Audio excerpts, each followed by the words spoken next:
Hi, everyone. Well, we've just used the Bohr atomic model to work out the contribution to the magnetic moment from the orbital motion of an electron, okay? And that was a good start.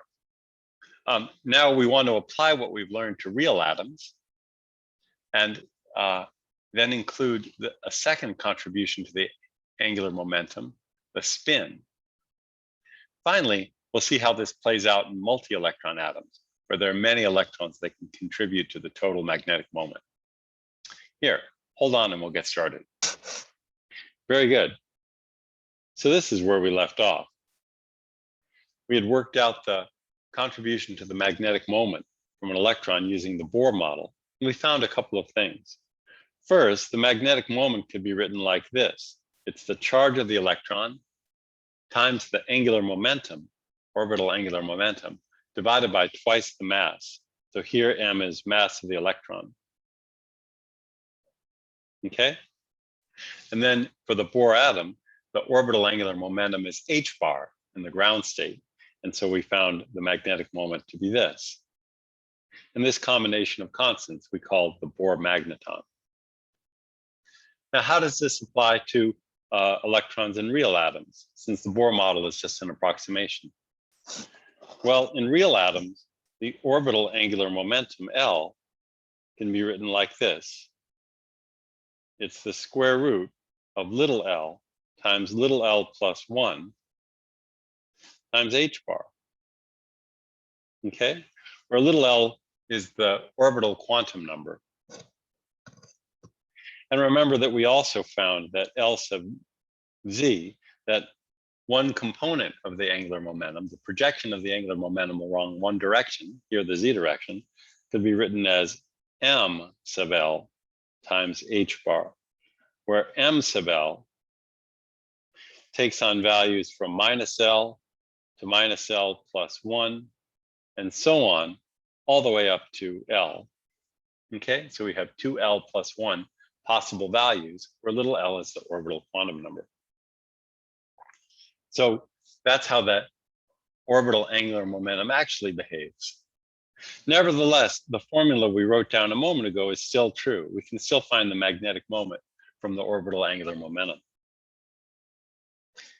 In fact, the same formula also applies for the spin angular momentum. Remember that electrons carry spin.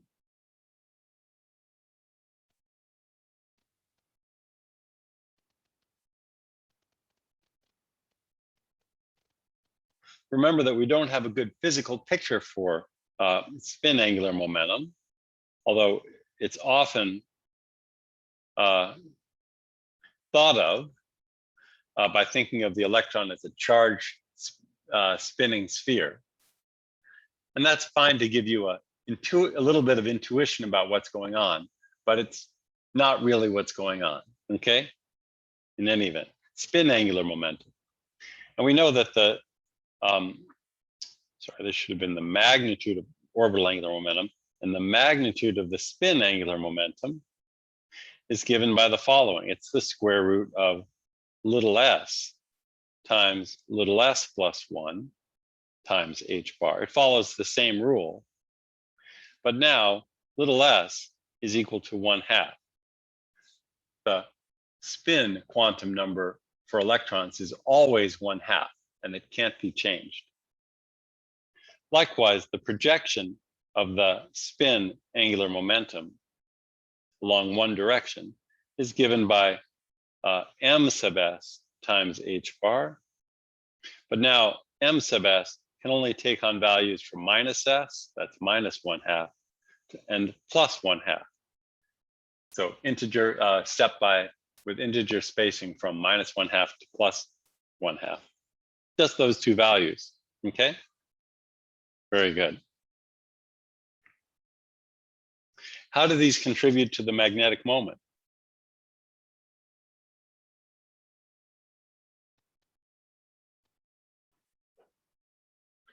Well, each can contribute to the angular momentum in the same, in the magnetic moment in the same way, okay?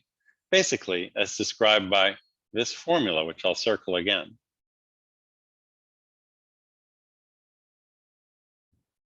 Okay, so for the orbital motion, we can write down an equation. And I'm going to write down an equation just for the z component of the magnetic moment, the component of the magnetic moment along one direction. Because, you know, all we're ever going to be interested in is the component of the magnetic moment that's parallel to the magnetic field.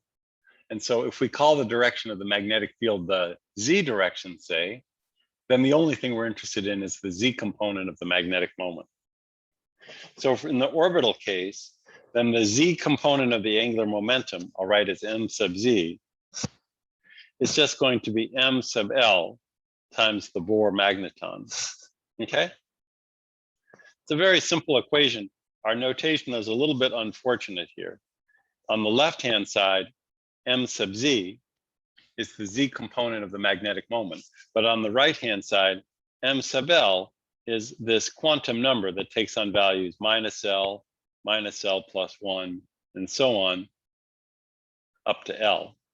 So it's a quantum number. And there's another M running around, which is the electron mass. Sorry, the notation's not so great. Okay. In addition, we have a contribution to the magnetic moment from the spin. And here, this takes a little bit of a look. So the spin magnetic moment, we have to write this way. So the z component of the magnetic moment due to the spin is given by the following. It's minus g times m sub s times mu sub b. And here, m sub s is can take on the values plus or minus 1/2. That's fine. Mu sub b is the Bohr magneton, but g is something new. It's the electron g factor, and this comes from treating the spin properly with relativistic quantum mechanics, and it turns out to have a value of approximately 2.0023.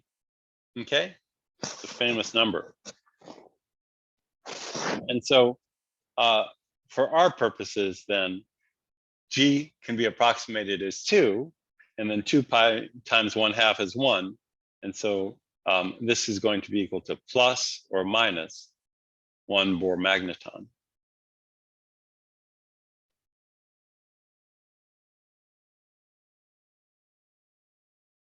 So the upshot is that both the spin and the orbital magnetic moment comes in units of the Bohr magneton.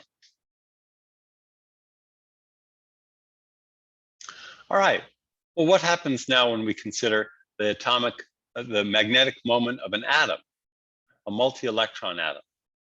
Now, we have to take into account that all of the electrons inside of the atom themselves have magnetic moments, and these magnetic moments couple together somehow to determine the magnetic moment of the atom.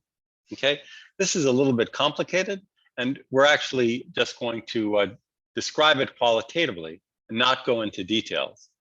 The details are described in a lot of places, including in our textbook, Hoffman.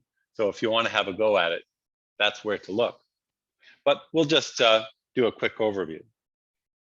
Here's the idea. The spin and orbital,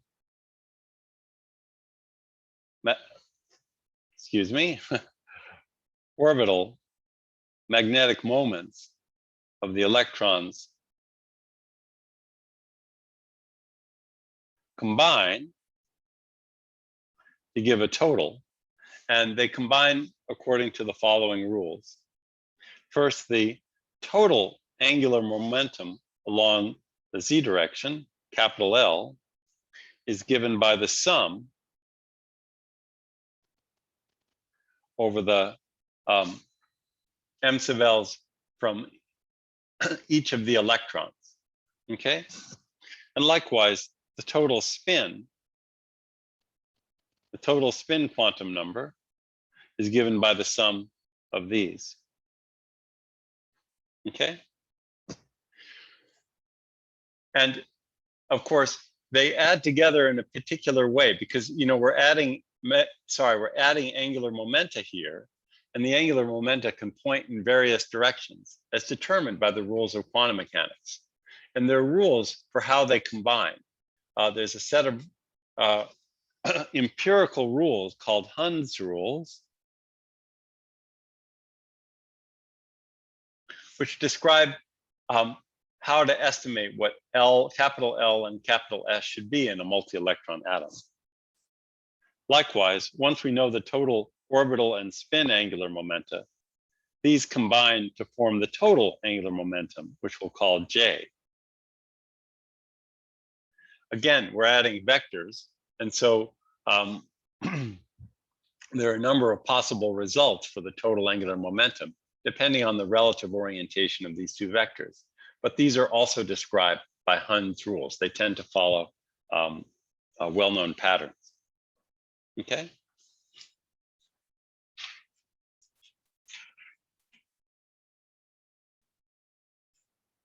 Okay, and then from that, we can figure out the magnetic moment. Well, I know that's not very satisfying just to kind of skate over that like this.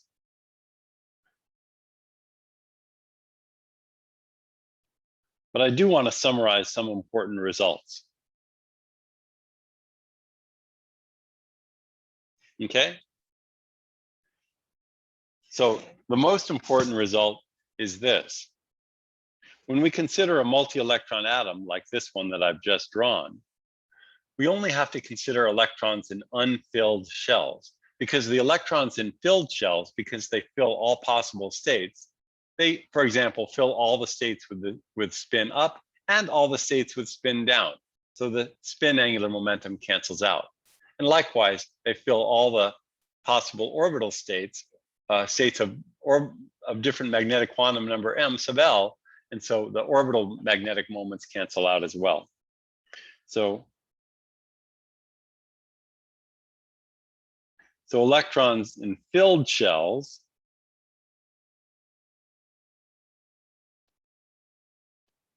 don't contribute.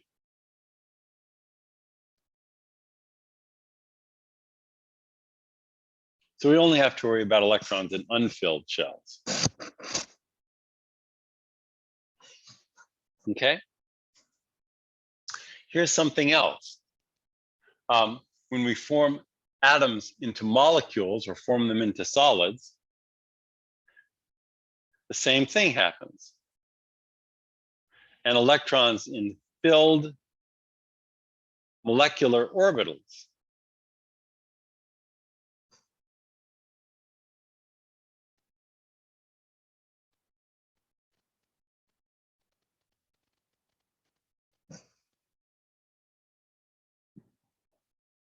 don't contribute.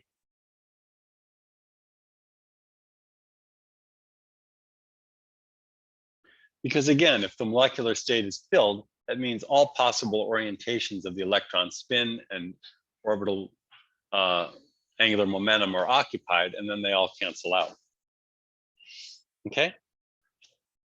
And this means that atoms like, molecules like diatomic hydrogen, diatomic nitrogen, to take some simple examples, are non-magnetic.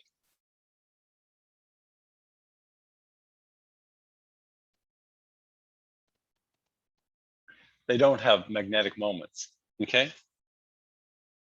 But remember I said that Hund's rules are just rules of thumb. So it turns out that diatomic oxygen does have a magnetic moment.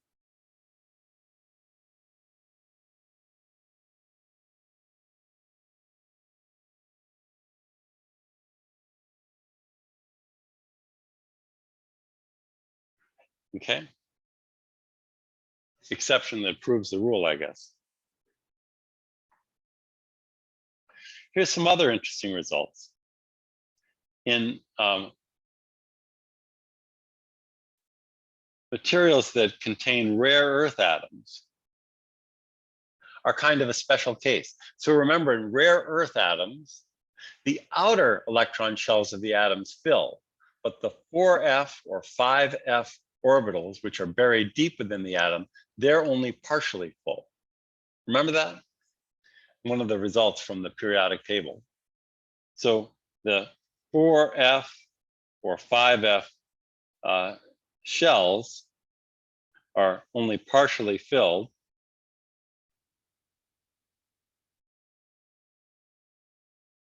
And so those atoms typically have a magnetic moment associated with the electrons in those unfilled shells. And what's more, they aren't affected very much when you make the rare earth atoms into a solid or into a molecule, because the 4F electrons are so well shielded from the outer environment.